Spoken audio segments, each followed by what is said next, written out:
Ma sécurité d'emploi est inexistante. 32 élèves par classe. Et des économies budgétaires sur le dos des enfants. Bonjour, Laurie, enseignante depuis 4 ans. Je me demande comment l'école peut remplir ses missions d'enseignement de qualité et d'équité avec des classes de plus en plus surchargées. Ici à l'école, on a un maximum 32 élèves par classe, avec des moyens en moins pour les remédiations et les rattrapages, mais aussi avec des profs surmenés. Bonjour, moi c'est Valentine, j'ai 41 ans, ça fait 16 ans que je suis ici à l'école.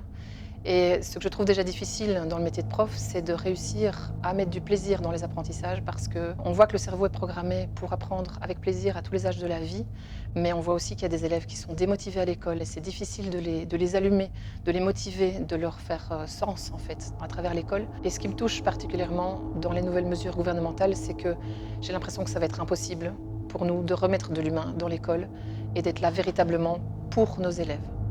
Je m'appelle Laurie, j'ai 29 ans, je travaille depuis 7 ans dans l'enseignement. J'ai récemment eu la chance d'être nommée à hauteur de 10 heures sur 22. Et malgré ça, je ne sais pas si en septembre 2026, je vais pouvoir continuer à m'investir dans l'école dans laquelle je suis depuis 4 ans ou si je vais être réaffectée ailleurs. Je m'appelle Bruno Chienneux, je suis enseignant dans le degré inférieur. Je suis révolté par les mesures prises par ce gouvernement qui prétend travailler pour la qualité de l'enseignement alors qu'en réalité, il n'a qu'un objectif, c'est des économies budgétaires sur le dos des enfants.